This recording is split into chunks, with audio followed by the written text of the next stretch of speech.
just the other day we announced Mega Evolution, which takes Pokemon evolution to the next level. So we've shown off Mega Blaziken, Mega Lucario, and Mega Mewtwo, but we've got one more Pokemon that Mega Evolves to show you today. Of course, it's the first time for us to reveal this to anyone, and it's this Pokemon.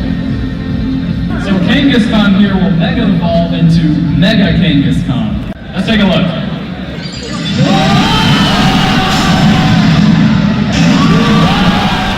So Kangaskhan usually has the child in its pouch, which is called the parent Pokemon. But as you can see, once it Mega Evolves, the child comes out of the pouch and helps it attack. This is actually due to a new ability called Parental Bond, which lets it attack twice. Let's take a look. So each of these Mega Evolving Pokemon have great power, and I hope you'll all see for yourselves just how strong they are. Welcome to the Hyper Voice. I am your host, Stephen Morioka, and today I am joined by Alex Underhill. Hey there, everybody. And our guest, Zach Droegkamp. Hello. So we have everyone here, and we're going to do a somewhat bittersweet farewell to our favorites, Mega Pokemon. And we thought this would be an appropriate time to go over all of them as a whole, the impact they've had on the game the last 3 years, and really, we'll just start with, we're doing this just because we're saying goodbye to them because we know Megastones are not going to be allowed in VGC 2017, and this perhaps may be the last time we'll get to use them these last few weeks. So we're just going to go do a nice review of them. And before we start with any serious talk, we're going to go with a fun topic here. So for all of us, what is your favorite Mega Pokemon, both based on appearance and to use competitively? Alex, you want to go for it? Yeah, because I definitely know my favorite competitive Mega ever since, I guess 2015 was been Mega Salamence. I just really like how it plays offensively. It's great with both abilities, Aerialate and its pre-Mega ability Intimidate. And it's not bad looking too, but I think I have a Mega that I like a little bit more appearance-wise, and that's Mega Ampharos, just because the hair is ridiculous. And I love that it's like a dragon type now, just because it's just... I don't even know why it's a dragon type. They just gave it a lot of hair, and suddenly it's a dragon type. But I love the way it looks. It's so silly. And I liked Ampharos enough before, so adding the crazy mane that it has now just made me like it even more. What about you, Zach? I definitely think Kangaskhan's my favorite competitive one. I mean, I kind of used it maybe 60-70% of my teams over the last 3 years. It provides so much stability for a team. It's kind of hard to stray from it for me, honestly. You build a team around Kangaskhan, kind of. I know a Bears fan mentioned a long time ago is anything really works with Kangaskhan. You can put a Caterpie with Kangaskhan, it might work. I mean, to use an extreme example in 2014 when we had the Caterpie challenge and people were going to Premier Challenges trying to win with Caterpie to prove it. So I don't know. I think that's kind of describes that best. I think it's just a really great Pokemon and it helps the teammates a lot with fake out, strong attacks. I mean, it was a staple the last 3 years. But appearance wise, definitely not Kangaskhan. I think Gengar probably wins that one. I love Gengar to begin with, but this one just adds another awesome element to Gengar. I don't even know how to describe it, but I'm a huge fan of ghost types, and I think Gengar kind of a premier one, and Mega Gengar definitely my favorite of all of them. I really like what they did with Mega Gengar, changing the way that its shiny form appeared, because they really made use of shiny Mega Gengar, made it look a lot cooler than just what you get with regular shiny Gengar. Oh yeah, dude, you gotta have a white ghost. Yeah, spooky. Yeah, definitely makes it look more ghostly. I also like how it just digs its arms into the ground, so it's really, exemplifying that shadow tag, I'm trapping you in here. No one's going anywhere. Yeah. That's kind of a cool part. And what about you, Steven? Yeah, Alex, you had your Salamence kite, so that's cool. I'm guessing you like flying kites. Yeah, I haven't flown a kite in a very long time, but, Hey, me neither. If we were talking about Mega Salamance's relation to me, I mean, croissants. I enjoy croissants. So there we go. All right, well... I guess for mine, I'll start with my favorite by appearance because and unfortunately my answers are kind of boring here because they're pretty, important megas to talk about. My first one by appearance is Rayquaza, so Mega Rayquaza. First off, Rayquaza is my favorite legendary Pokemon, and I guess restricted too if you want to go to that category. He's my favorite. I love the green color, and I'm a huge Dragon Ball Z fan. He reminds me a lot of Shenron, so that's probably the main reason there. Just, I love the way it looks. And for competitive use, I'm a huge Charizard Y fan, just because I loved having an actual viable Sun mode with a team, other than Ninetales, and I guess Groudon, that's different story. But Charizard was my favorite because I always choose the fire starter in the beginning of every game. So, kind of with Sun and Moon, like, I keep asking people the question, which starter are you picking? For me, it's really, which starter do I get? It's been destined. It's been written in stone. I never get a choice with that, but those are my two. I just like Charizard's power, the design, I like having that big dragon there to fight Pokemon with. I just liked its ability to fill in a very powerful role as a fire type. So, I guess going off of that, we can kind of mention and move forward the megas that we wanted to talk about today. Since there are several megas, I don't actually know the total number of how many there are in the game right now, but I think I counted 48. 48? I think that number sounds familiar. And we have a relatively small group here of the megas that were the most impactful in VGC, whether they had like one breakout appearance or they were consistently strong throughout all the years. But we saw a lot of Mega Charizard Y, Gardevoir, Gengar, Gyarados, Kangaskhan, Lucario, Manectric, Mawile, Rayquaza in the last year, Salamence, and then Venusaur. And so those were the megas that we've kind of seen take the spotlight since 2014 with their introduction. And so we wanted to talk a little bit about those, and which ones were like strong and why they're strong, why they were so dominant over the years, and what made them, more worth choosing over the other megas. And so, yeah, I want to just preface this really quickly. How some of them on the just previous mentioned group here, they're kind of questionable, a few of them.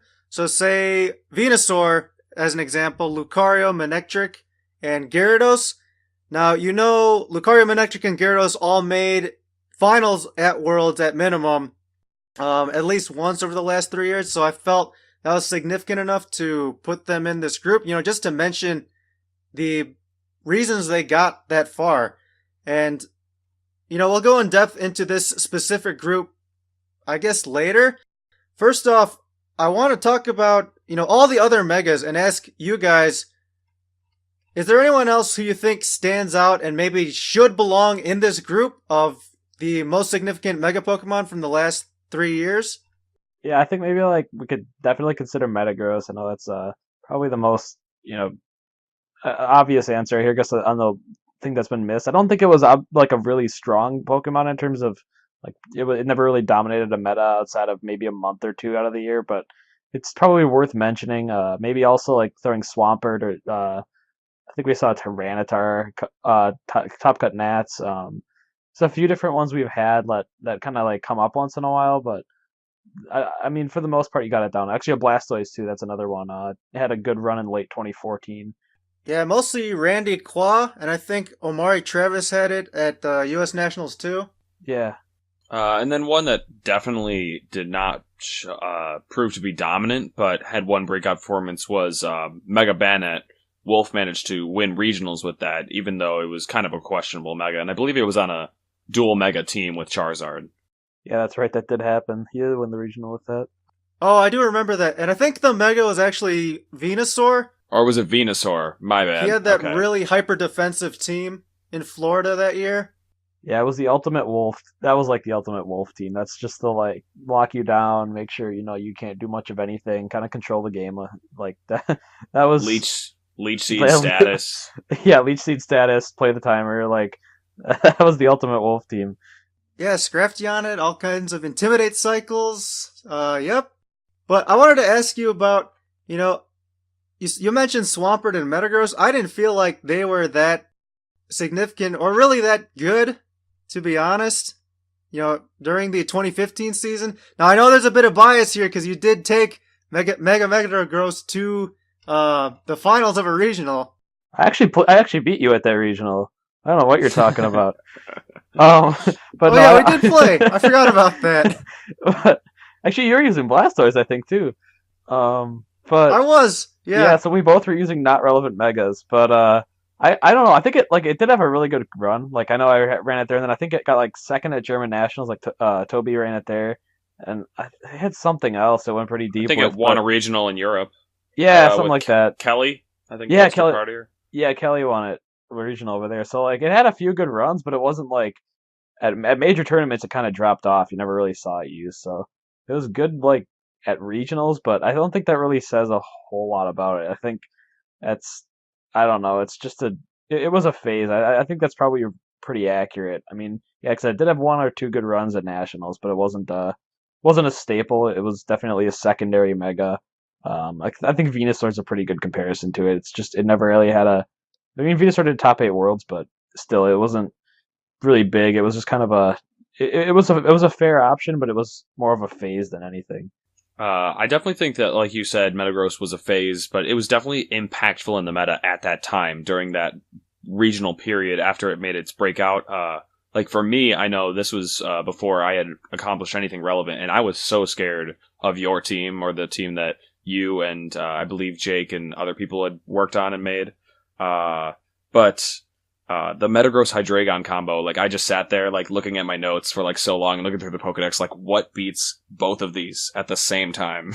I was like, there's nothing. How do I do this? And that actually led me to build my nationals team that I did so well with it. So it was like it was enough that like it got me like scared and have to like redefine everything that I was doing to build teams at the time. Is that Metagross team that you made it to second with was really well built, and it showed the power of Metagross paired with Hydreigon. Yeah, that combo was really big. I mean, like, I think like Hydreigon has like a few different good combinations. Like, I don't know, like Jellicent Hydreigon was a pretty big one. I know, what else was a different one? I think like Mawile Hydreigon's pretty good. There's a couple of them that really stand out that I think it's just a Pokemon that's hard to prepare for in conjunction with another one. But like on paper, it's really tricky. But when you get into game, you know, you put a Kangaskhan on the field, and all of a sudden it gets a lot easier. It's like, wow, I can pretty much OHKO the Hydreigon. I can like put the Metagross in sucker range. The sub was big. I think that's probably like the big reason Metagross still did all right because it could sub away on the sucker punch for Kangaskhan. But still, I think there's a lot of threat there. And I mean, if you put a partner like Gengar or Landorus T next to the Kangaskhan, like on a standard, that's a pretty standard combination there. And I think it was manageable, but like on paper, man, that looked real tricky. Like especially looking at the type chart and looking at like how do you check both of them? It kind of threw people for a loop. Yeah, so I guess I'll admit with Metagross, it was decent. It had its moments, and you know, it was part of the growth and development of the metagame at that time. And I guess it wasn't a major staple to stick with the rest of the season, but you know, I'll give it that it was okay. Yeah, I think that's fair. I don't think it wasn't amazing. It wasn't like taking away the metagame, but yeah, it had its moment. It was just kind of a at that point it was just a meta call. Like I saw Jake's team, and let's be honest here, that was Jake's team. I put a Jellicent on it, uh, but I saw it and I was like, oh, that's pretty neat. Like I mean, I was using Metagross with Helping Hand Clefairy for a long while, and I was playing in a lot of like lives and stuff like that, and I noticed that it was doing all right. It was really strong, and I had like I think like 3 out of 6 of Jake's, but I never could really put it together. And then when I saw his, I'm like, oh wow, that's how you do it. That's how it's put together correctly. Mm-hmm. And I mean, it was just a meta call. Like at that point in time, it worked really well. But again, like you said, it was a stage in development. It popped up here and there on the way, 2 worlds, but ultimately it was a stage in development that didn't have it was impactful, but it wasn't a staple. It wasn't lasting exactly. I could agree with that, yeah. I guess another reason that a bunch of these other Mega Pokemon didn't really see any use at all, really, is the fact that, when you have your Mega Pokemon, you have the item restriction in the fact that when you Mega Evolve, you only get one per battle. So you need to choose carefully when you do that, and you don't want to be wasting that slot on something like Ampharos or Alakazam or Beedrill, something like that. And you need to think really carefully about which Mega you're actually going to use in the battle. And what I felt was another reason is just not necessarily typing, but just the sheer power that the that significant group we brought up earlier, especially with Kangaskhan, where either a return or double edge or a low kick or or a combination of that with sucker punch, just KOs everything, all the other megas, whereas they can't do enough significant damage back to it. And I felt that was just a problem with the power creep, just as a whole, in general as a whole, with all the Mega Pokemon. Kangaskhan could kind of just set itself up with a coverage move from Power Up Punch, and from there, you really didn't have many options. Then, like you said, it was threatening to one-hit KO, if not two-hit KO, pretty much anything you could find. And so we saw like Will-O-Wisp was hugely popular over the last couple of years just to try to keep Kangaskhan in check because of its just crazy offense. And so, that's why it was just so kind of defining for the metagame, is you either played Kangaskhan or you had to have a bunch of ways to beat it, or both. Yeah, so it's hard to find a mega that really beats down on Kangaskhan. I guess Mawile and Gengar are the two big ones. Salamence to an extent, but I think a lot of people did use those megas for that reason, and trying to find a mega that can sustain against it was so important, because you have to use that mega for other things as well.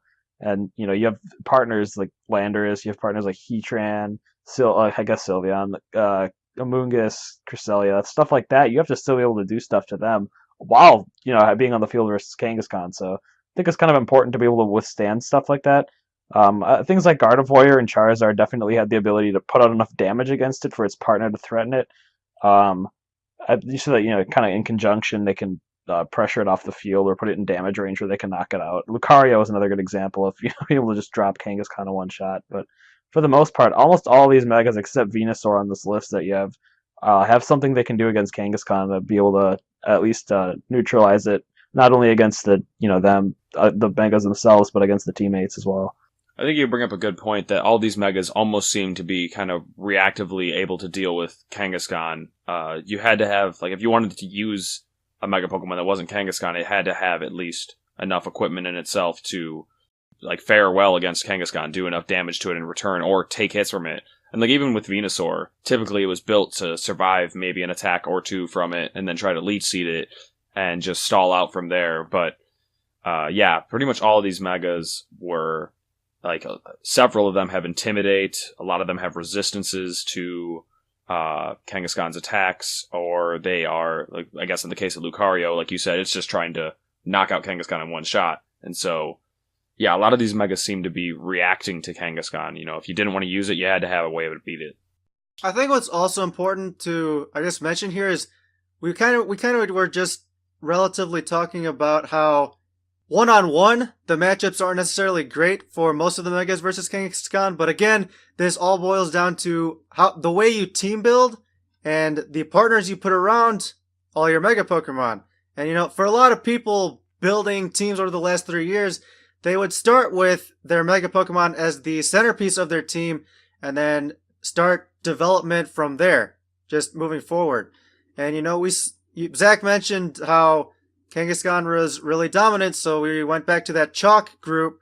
It really dominated Worlds in 2015, and it's kind of an outlier event that happened there.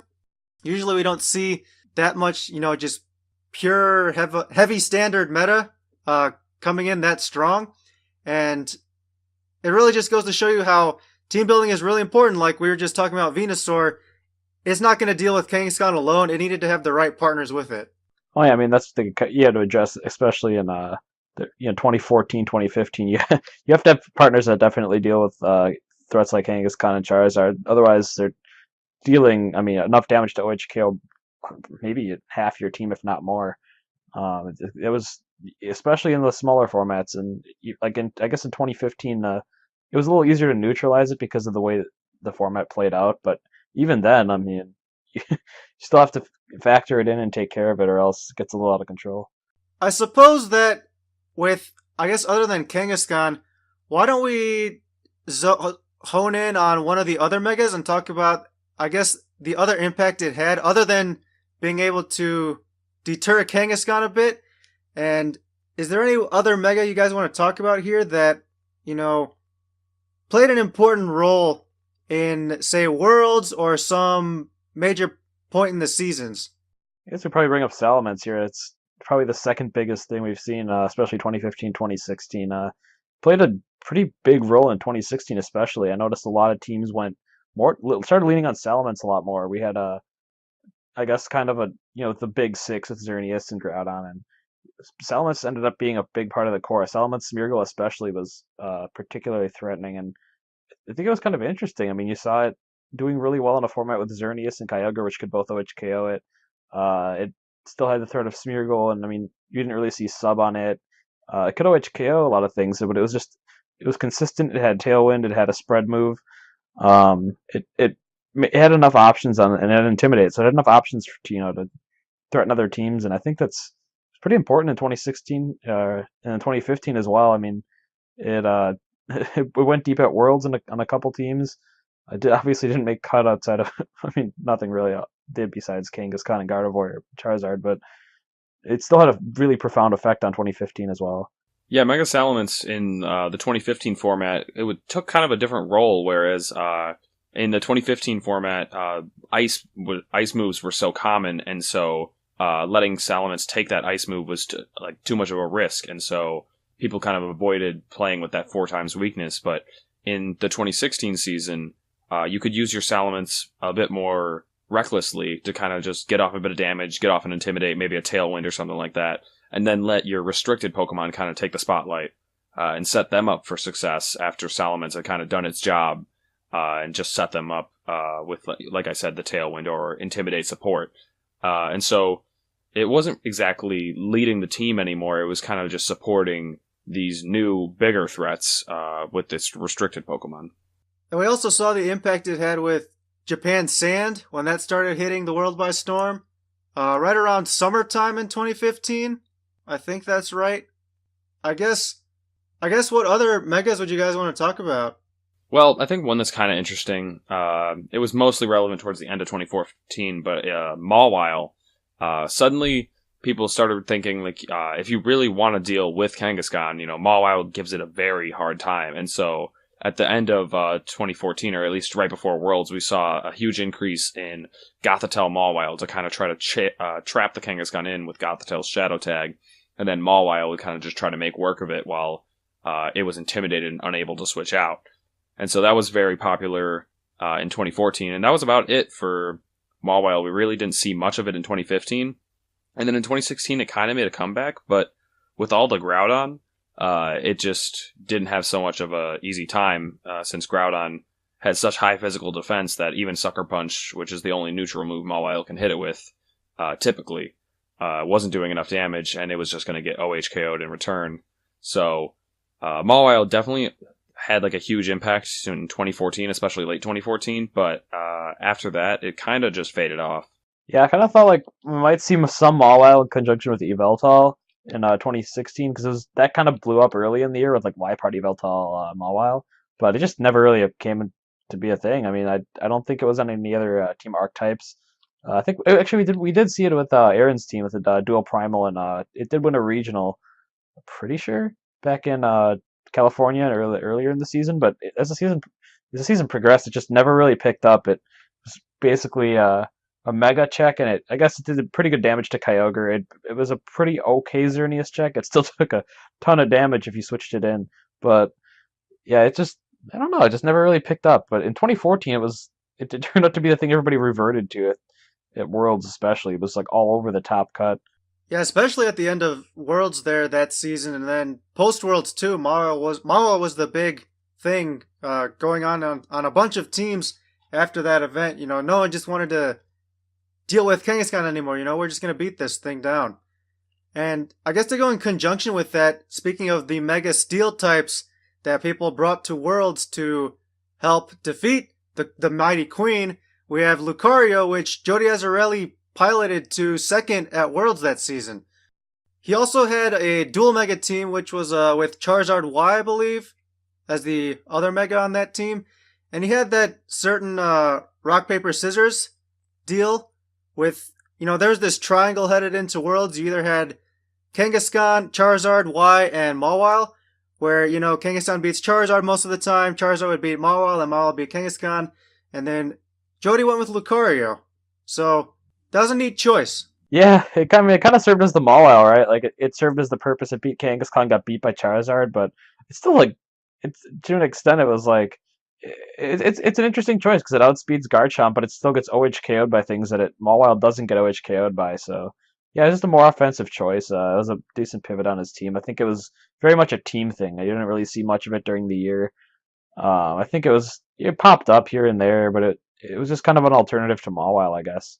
It was definitely like a fast and like offensive Pokemon, like a glass cannon that you would use kind of to just hit things first. Because Mawile, it was so slow, and so a lot of things in that format, like I mentioned earlier, were using Will-O-Wisp to annoy Kangaskhan, and Mawile kind of fell into that trap too, and it would often get Will-O-Wisp before it could attack if you ran into that trap.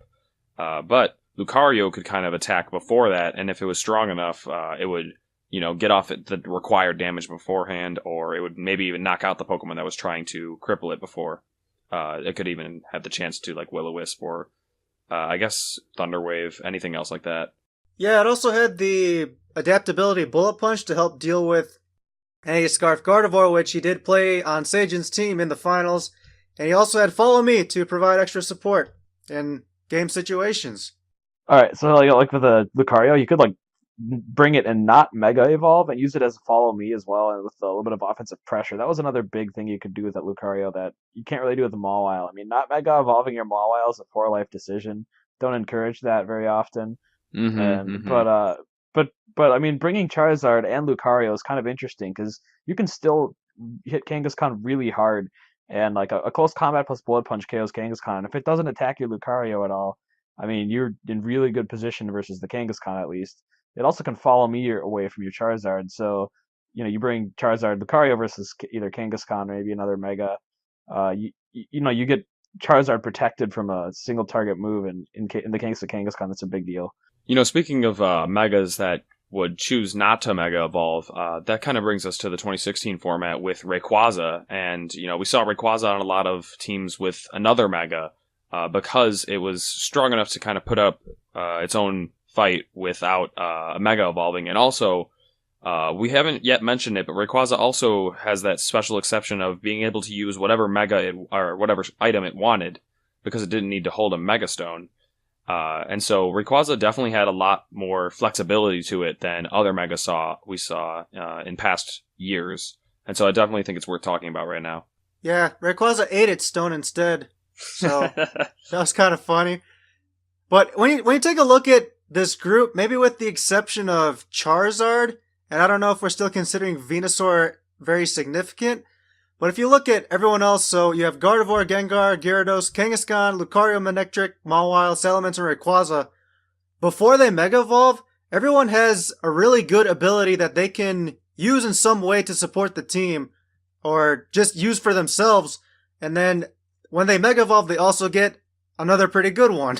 Yeah, I think even Venusaur could fall in that category too, because some teams like to, at least in the 2016 format, take advantage of the Chlorophyll ability on it, and then as soon as it Mega Evolved, it gained that neutrality to Ice and Fire through the Thick Fat ability. So even Venusaur could kind of make use of its speed and then bulk and decide when to Mega Evolve. Speaking of that, I think another, like I guess I'm looking down the list is looking at Gyarados, for example. I think Venusaur and Gyarados are, I guess, sort of similar in that regard. I mean, Gyarados is a non-Mega, it has its kind of its own niche. It can be like, you can like throw a Thunder Wave at things, where with Venusaur you could throw Sleep Powder, but it also has an offensive role, like Gyarados with a Waterfall and Venusaur with a Sludge Bomb or Giga Drain, or Gyarados with a Stone Edge, I guess, is comparable as well. That was something you could do, is not Mega Evolve it, but if you did need to bring it as a Mega, it's there. And I guess Agent in 2014 definitely showed that one off. With the Gyarados, it's like I think for the most part that thing is Mega Evolving, but there are definitely cases where you get something where you don't want the Dark typing, like against Lucario, for example, and you can just leave it non-Mega and go to town with it.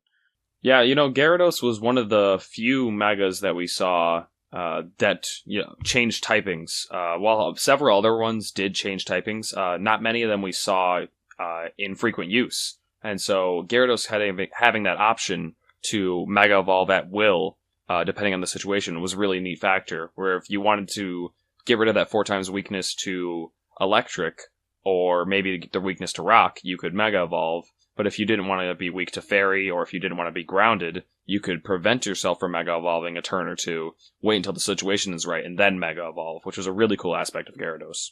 Gyarados is kind of weird in the fact that, we only had one top cut Worlds in 2016, and Omega one at least. In 2015, it really didn't do that much, to be honest.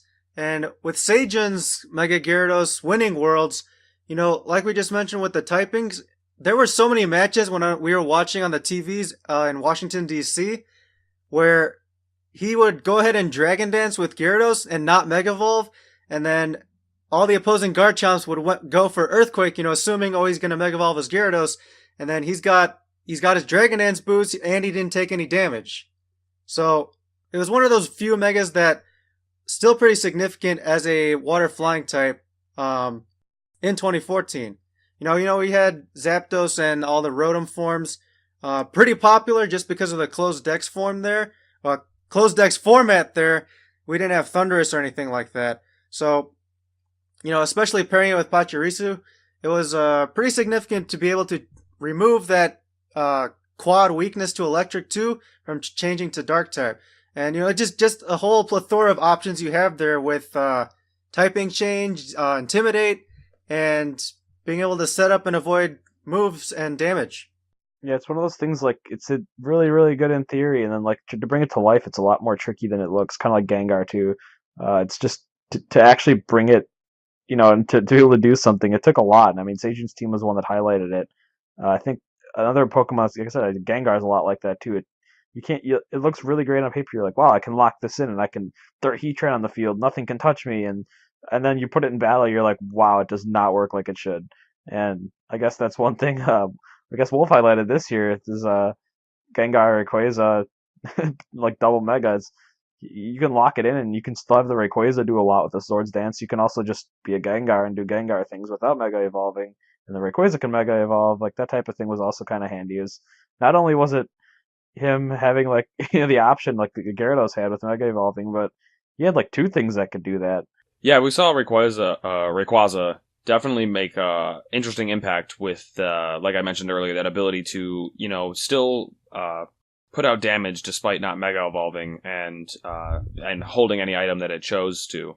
I remember early in 2016, it was one of the first Mega Pokemon I looked at alongside Mawile, and it was really cool to be able to bring Mawile and Rayquaza to a game and just not Mega Evolve Rayquaza, but if I needed Rayquaza's Mega Evolution more, then I could just make use of that, and then I would end up using a regular Mawile, which Zach does not approve of, but it was mostly there to just kind of get off the Intimidate and then just go away and let Rayquaza take the spotlight. Yet if you think about it, Dual Mega was, relatively common over the years, and Triple Mega was very, very rare, but Rayquaza's ability to not need a Mega Stone really helped someone like Alan Chambers' team, who got semi-top 4 at U.S. Nationals in 2016, to bring Triple Mega, right? He had all of Gengar, Mawile, and Rayquaza, and I imagine there were very few times he actually Mega Evolved his Rayquaza just because he had the other two Pokemon. I just feel like that was a Rayquaza that never needed to Mega Evolve for his team.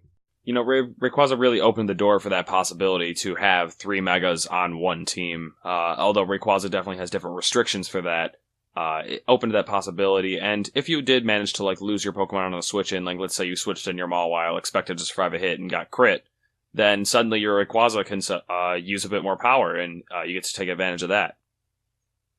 And I guess moving forward, we could talk about the Mega Evolutions that we saw, take it all in the World Championships. We've mentioned a couple of them here and there, like we mentioned Sajin's Gyarados and like Wolfglick using the dual Mega of Mega Gengar and Rayquaza. And then we also saw, like in 2015, Kangaskhan definitely dominated there and took it all. And these are all for the Masters divisions, but we haven't really talked about, the other divisions and what Megas we saw do really well in there. So, Steven, do you want to give us a quick run through of what Megas we saw do well at the World Championships and what won it all in juniors and seniors? Absolutely. This will be quick because, a lot of people don't respect the younger divisions as much as they would like them to. And we have, from seniors, from 2014, 2015, and 2016, Mawile, Charizard Y, and Kangaskhan respectively. And for juniors, Kangaskhan, Gardevoir, and Mega Rayquaza respectively for each year. And, oh gosh, I should have mentioned the names too by each player. So, let's rewind here. 2014, we had Nikolai Zelinsky with Mawile, Mark McQuillan in 2015 with Charizard Y, Carson Confer in 2016 with Kangaskhan. In 2014, for juniors, we had Kota Yamamoto. 2015 juniors, Kotone Yasui with Mega Gardevoir, and Mega Rayquaza and Corey Connor in 2016.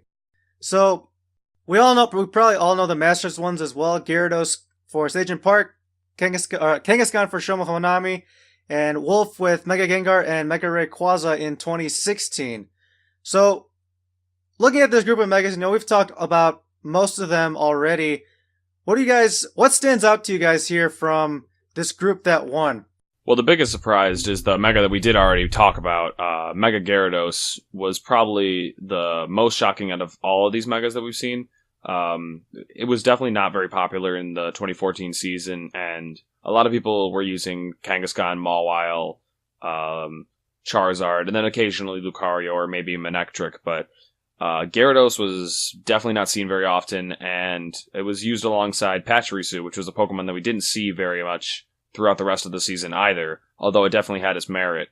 And so seeing it take it all was really kind of cool to see a Mega that not anybody really expected to take it all in the end. Yeah, I think maybe in my case, I think if you ignore the Gyarados part, which I think we all probably can agree is the most strange one of that party, I want to say Gardevoir. It was all right throughout the year, but it never really had that huge moment. It never was. I mean, the Nationals, it definitely did really well at UNS Nationals. I don't want to disregard that, but outside of that, it wasn't as revered as some of the other ones, like Charizard and Kangaskhan, and maybe even Salamence were probably considered above it. So seeing it do it wasn't. I guess it wasn't really foreign, but it was oh wow, this is different. I mean, Mawile and Kangaskhan in 2014, Charizard, Kangaskhan 2015. Look at Rayquaza and Kangaskhan in 2016.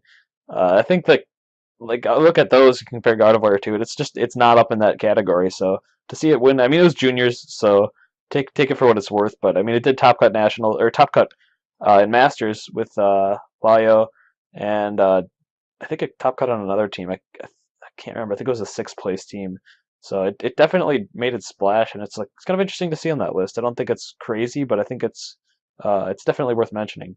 I remember at 2015 Nationals, I was thinking of the top Megas, and I was all right, well, Kangaskhan, Charizard, Salamence, and maybe Metagross, or at the time, I don't know if it kind of started to fall off then, but I was those are the big Megas. And I remember saying to Toller after he eliminated me from cut, we saw the finals was going to be between Gardevoir from Toller and Rafa with Toller, or Rafa with Gardevoir as well. And so Gardevoir had actually locked up the Nationals win, and I was who would have expected to see Gardevoir take it all? I was really surprised, honestly, from my own perspective, but I guess some of the Gardevoir players knew its power and knew how to build around it and make the most use of its ability to set up Trick Room, but also be able to do a lot of damage. Yeah, that was interesting because the Trick Room was a really good option, and then all of a sudden you have the Thunder Wave with a partner Thundurus or something like that, and it's there's a few different dimensions it can go in. If that thing outspeeds your Pokemon, it's pretty tricky, especially with the chunking it does with Hyper Voice, and the threatening with Psychic, I guess, is pretty big against things like Amoonguss and Conkeldurr that year. It had a lot of options, and it was, especially if you can control the opponents and control the damage it takes. If it's going first and it's being able to you're able to control the field really well, and you set yourself up for that. I know Rafa's team was it had Scrafty with Intimidate, it had I think Landorus with Intimidate as well, it had Thundurus with Thunder Wave, and the Gardevoir had Trick Room. So you get yourself into a situation where you take out the slower threats and you just Gardevoir Trick Rooms up. It's well, that's unfortunate because now he has a Scrafty he can switch in. He has a few different ways to go about it. There's a lot of ways that team can work. I guess Toller also ran something really similar to that. Both teams were, I guess, sort of similar in respects, but Toller did not have the Trick Room, I don't believe. Yeah, I can't recall that, but I just feel like Mega Gardevoir was kind of underestimated at the beginning of the 2015 season, and we saw how well it shined, making both first and second at US Nationals, and then top cutting on 2 teams at Worlds in Masters that year. And I guess, winning juniors too, which we just mentioned. So I just feel like he was underestimated. What's more shocking about the Worlds Megas winning, the winning Megas here, is that Kangaskhan never swept any division or any year really. And I think that just goes to show the ingenuity with Pokemon players and the way they team build is that despite being such a critical and important part of every metagame, people found a way around it. They found a way to have checks for Kangaskhan, and I guess maybe other than 2015 Masters, people found a way to deal with the biggest threat over honestly the last 3 years. So I think when you mentioned the Kangaskhan problems, you're looking at. I mean, we were talking about before how there's other megas that beat it, and everything kind of has to be able to hold its own versus Kangaskhan. And I guess those 3 years where Kangaskhan's been legal, it's definitely been a problem for teams. There's been a power creep. There's been a centralizing over a Pokemon that it sort of promotes a healthy format, but at the same time it's so limiting. The Megastones, I think, you look at what they do and look at back into 2012, 2013, Megastones are very limiting in the fact that you can't use many other Pokemon. So teams became very TCG-like. If anybody's ever played the card game, to explain that, every deck is very, very different. You have certain archetypes, where you go back to Pokemon in 2012, 2013, there weren't necessarily archetypes. I know people like to try to create archetypes, create their Trick Room team, create their Weather team, but it never really mattered. It never really defined the metagame, never really defined a team. You still could be flexible, and you look at the things that were the centralizing Pokemon. I know Cresselia was huge. It had about 50% usage, and looking at that, you look at Kangaskhan, which probably also had 50% usage, but the difference between the two is one is something you can use on any team, and there's no restriction on the things that you can use with it. So, you can't use Kangaskhan and Charizard together, but both of those were really big in a format where, you can use Cresselia and Tyranitar together, or Cresselia and Landorus together, because, there's no restriction on that. So, I think that's the main team building problem people had in 2014 to 2016, and I think what people did with Kangaskhan and the reaction to it, I think that is kind of summarized by, the format had its flaws, and I think the flaws were pretty well documented. I think the Kangaskhan problem is the number one example of that. I think adding on to that issue is that when you look at team preview and on certain teams, when, especially this year too, when you have 2 restricted Pokemon added on as well, people look at those teams and say, oh, this is a Mega Kangaskhan team, or this is a Mega Salamence team, or this is a Mega Charizard team. And, the first thing people always like to do in team preview is identify the megas, which Pokemon those might be. And rather than worry about the team matchup as a whole, people are looking for that instead, and, worrying about how do I deal with this problem first, rather than, in older VGC years, how you look at team compositions as a whole, set your game plan in motion, and, hope for the best when you go into that game. So again, it was another problem other than team building. It was creating issues during team preview, I think too.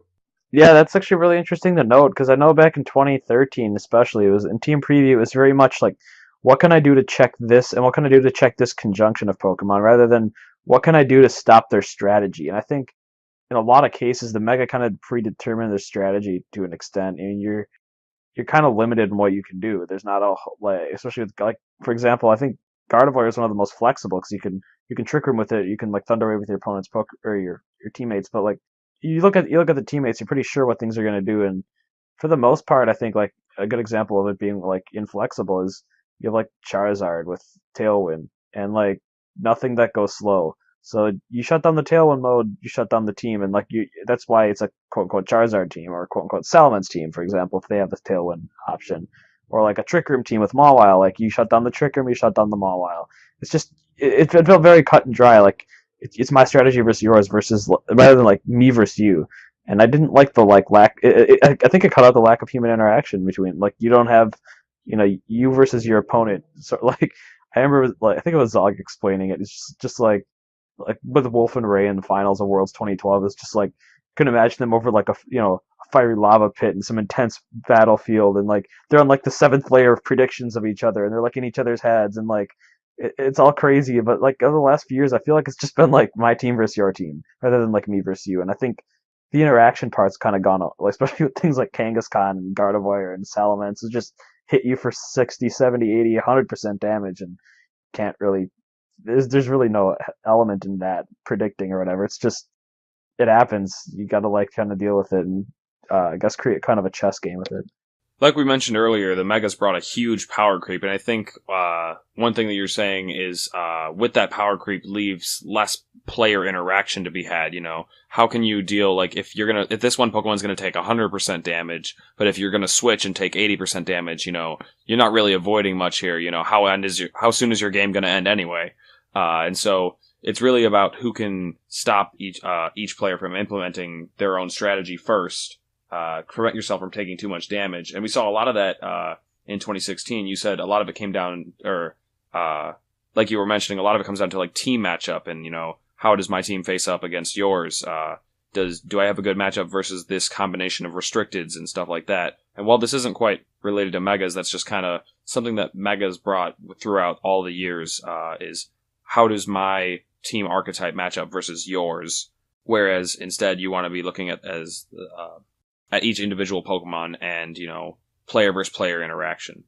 Yeah, absolutely. And like, you look at scenarios like in 2016 versus 2012, and you take 2016, is this Xerneas going to Geomancy turn one and then run through my team?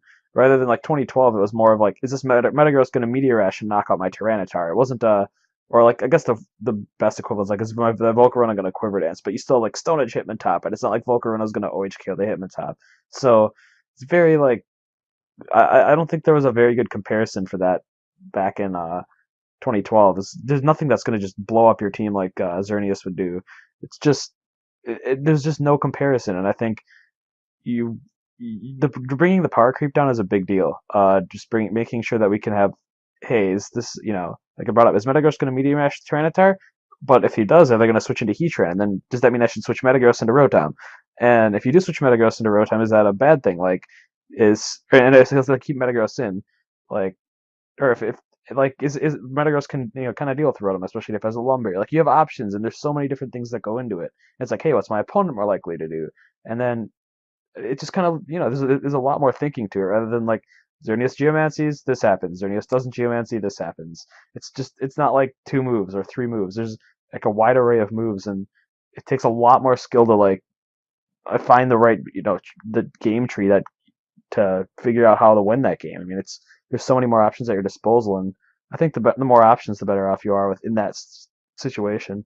What's really nice about those more defensive formats is it allows comebacks to happen, and it means that just because you made one good play doesn't mean that the game is already over. You have plenty of time to come back, and maybe even if your opponent outplays you 3 or 4 times, you have the chance to outplay your opponent 3 or 4 times back. Or maybe, there's a lot of neutral turns where both you are kind of trying to read each other out and see what you guys are going to be doing. And so that allows for more interaction between the players, and, it really shows, who's the better player, who played better this match, who played more to win instead of making maybe 1 or 2 correct calls that might have just been 50-50 guesses, and that just ends the game right there. The more interaction you have between players, the more quality the match is. Absolutely, and I think that's like every game, every sport you play is going to be the case. And like there's a lot of cases, especially in sports where there's lopsided matches about to happen. Like, I know, for example, I want to say it was Dolphins Patriots. Dolphins weren't a very good team. Patriots are the juggernaut of the NFL. And you have the Dolphins basically saying, we want to limit their possessions. And the idea of that is give yourself the best chance to kind of like cheese them out of a victory. I mean, if you play and they play 30 possessions each, Patriots are going to win that game 99 times out of 100. But hey, if you play it 7 times over, you get lucky on 3 or 4 of them. That it's a little bit easier. So in this case, it's like, hey, same deal. Like 2012, 2013. Maybe not even 2013 is an example because that was a pretty fast format too. But 2012, like, you've got like 12 to 15 possessions sometimes. I mean, especially look at like Wolves and Rays Worlds teams. Those are pretty solid teams that give you so many turns.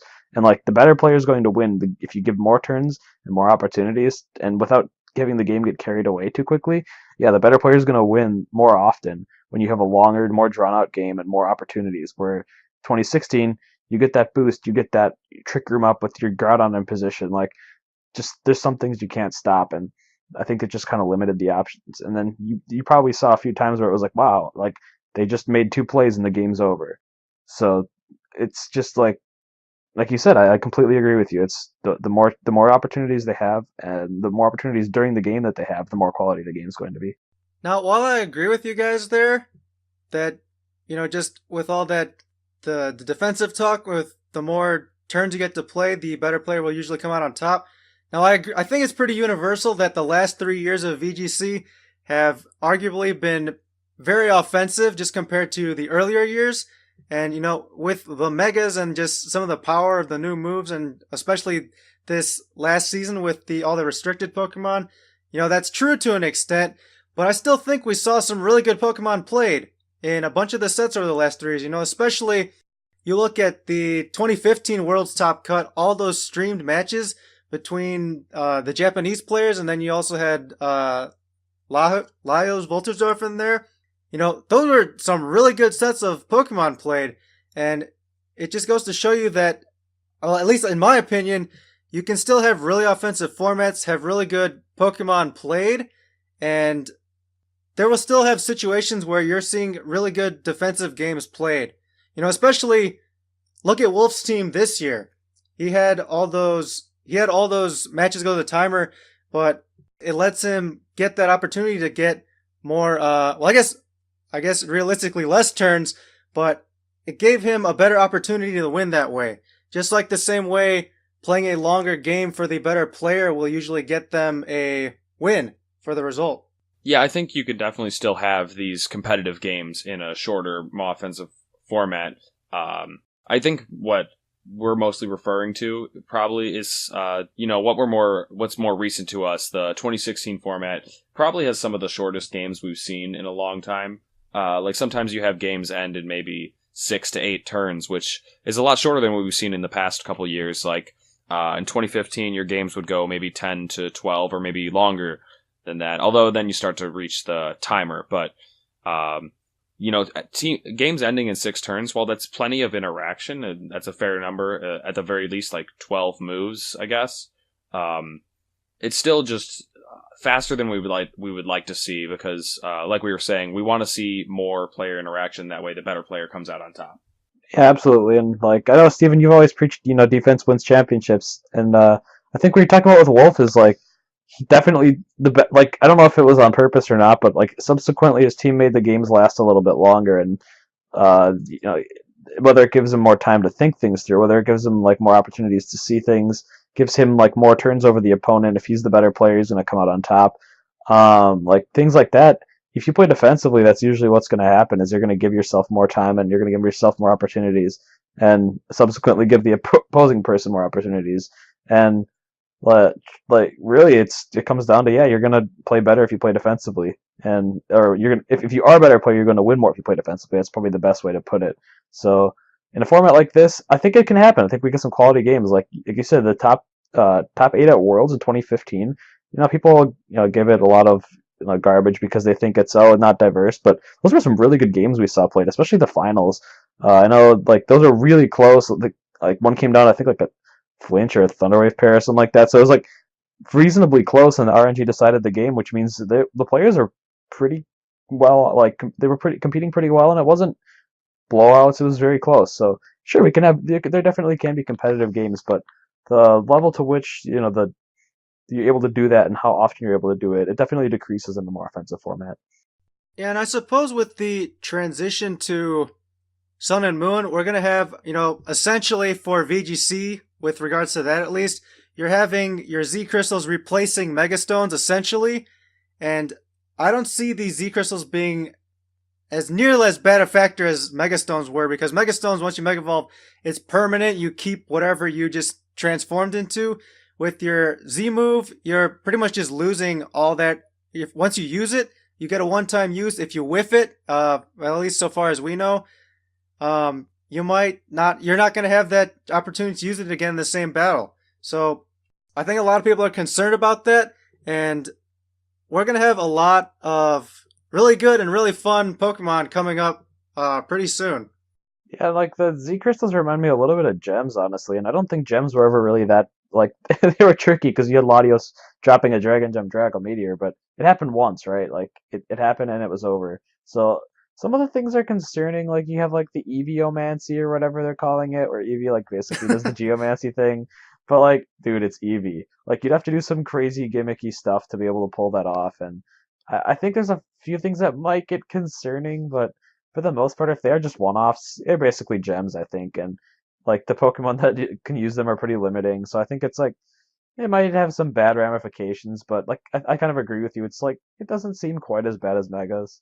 I don't think it's as bad as Gems either. I think it's worse because you only get one. Yeah, yeah. It's like the mix between Megas and Gems, except you get all of the worst traits from both of them. Which is good, because then we have more, just Pokemon interaction, not these big beasts kind of hammering at each other. Isn't that just Pokemon, though? Yeah, that's what it's been for the last 20 years now. That's kind of funny. But I guess that would wrap up the team building issues we've had over the last few years. And, I want to go back really quickly here to our relevant group of Pokemon. Now, is there anyone you guys want to kick off or add on and amend this group here? I demand Mega Sharpedo be considered for no reason at all. I vote Sharpedo. I think Sharpedo did manage to cut one regional in Europe, but definitely did not. I don't think it had a lasting impression. Dude, its nose is longer than any other Mega Pokemon's. I think that probably earns it points somewhere.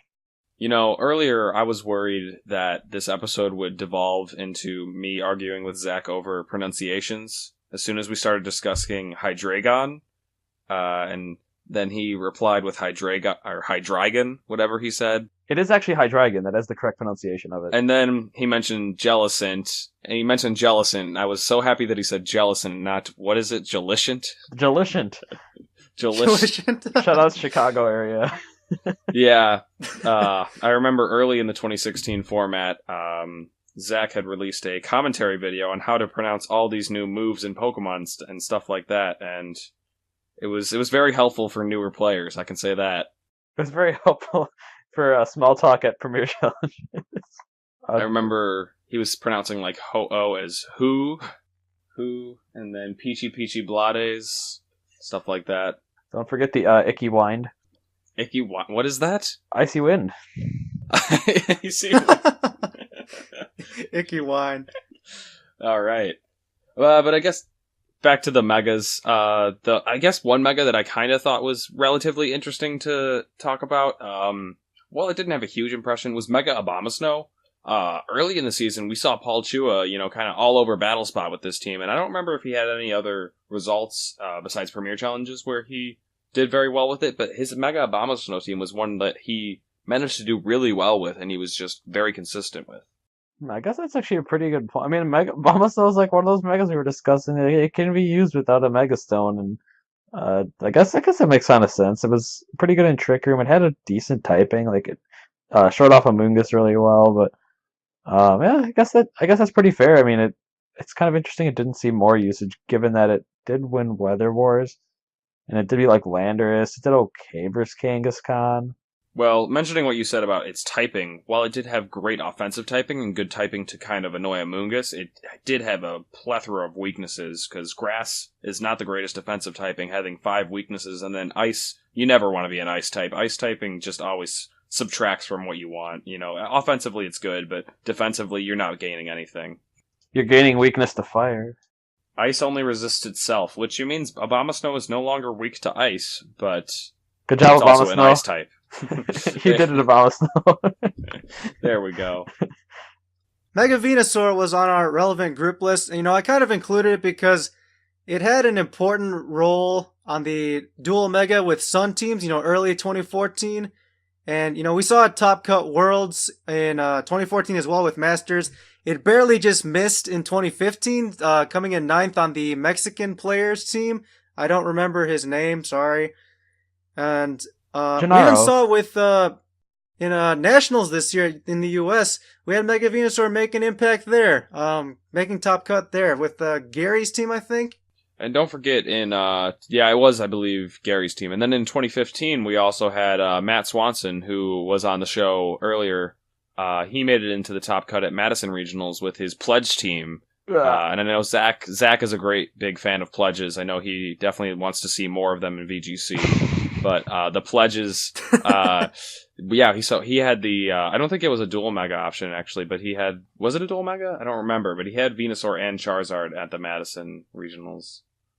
Was that a mega Venusaur or was it Focus Sash? I don't think it makes a difference. That team was pretty bad regardless. I guess. Oh man, I don't want to use whatever logical fallacies that I beat that team, so it's bad. But man, I don't understand how those guys did so well with it. That was an incredible work of art. Pledges are not good. Don't use them. It's not good for our future generations. Well, we won't have megas in the next generation, but starters will still be around. We'll definitely have starter Pokemon, which means pledges will still be there. They might even get buffed, They got buffed from Gen 5 to Gen 6. So, maybe going forward we could even see another buff. Pledges might become very relevant, and we might have a very sad Zach. I mean, let's be honest here. If you use the owl and the cat, that might be pretty cool. Those are two pretty cool creatures, but some of the other things that we're using, just man, I don't know, frogs and what is Charizard, a flying lizard or something? A lizard? Man. You gotta pick some style. Owl's got style. All right, that's enough from the Birdman over here. Yeah, but I guess I don't know if Venusaur is significant enough to keep on the list. So maybe I think we can kick it off. Yeah, it definitely wasn't lasting throughout the years, and it didn't have any big finish like you said. There was nothing huge for it. It was persistent in that it was always in the corner of your eye, but it was never the center of attention. Yeah, I guess going back all the way to when we were talking about Metagross, they're similar in that regard then. So we'll kick Venusaur off, amend everything we just said this entire show. But we had Philadelphia regionals happen very recently, and we have results, we have teams. Alex, do you want to talk about that a little bit? Alright, so in Philadelphia, I might get the pronunciation on this wrong, but we saw Zhenwan Huang take it all. I believe his username is Ken, and he was using, I think it's the Aaron Trailer team, at least that's how I refer to it, is Salamence, Groudon Xerneas, Smeargle, Bronzong, and Cresselia. And he took it in finals over Chupacross, who was using Reindeer. He was using Kangaskhan, Xerneas, Kyogre, Talonflame, Cresselia, and Amoonguss. There was a top 16 cut, so there's definitely way too many teams to mention all of them. You can find the results online, though. Definitely a lot of interesting stuff to see in there. And then over in the UK at Liverpool regionals, we saw Jamie Boyd take it all. The username is Mr. Jellylegs, and he took it all with a X-Ray team: Xerneas, Rayquaza, Cottony. You're not hearing that wrong. It was a Cottony, not a Whimsicott. A Rotom Wash, an Infernape, and an Aegislash. So definitely one of the more interesting teams that we've seen. And then Tobias, I might say this wrong, but Koshitsky? That's a tough one. Koshitsky, I think. Koshitsky? Yeah. Okay, and his username is Toby's XE, and he was brought a very similar team to the team that won Philadelphia: Kangaskhan, Salamence, Groudon, Xerneas, Smeargle, Bronzong. So yeah, those are the results. Just wanted to mention those really quick because those happened over this past weekend, and we will have. It's one of the last regionals we have in the 2016 format. We've only got a couple more to come before we wrap it all up. Yeah, congrats to all the players that did well, picking up a huge chunk of points.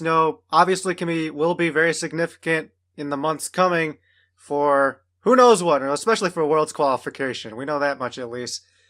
But I think what was attendance in each one? Philly was around 230, and Liverpool was around 100, maybe. That's what I heard. Yeah, so Philly's attendance was actually shocking to me. That's a lot more than I expected. They did get a very large regional, which is, not what I would expect at all, considering that this is the fall, and normally you see waning attendance at this time of the year. Yeah, but I guess good for them. That's cool. Top 16 A lot cut. of people had fun. Good cut. Hopefully they're good games. But anyway, do you guys have any final thoughts on Megas? And what would you like to say as we wave goodbye to them for VGC? I guess for a year. We don't know if they'll be back.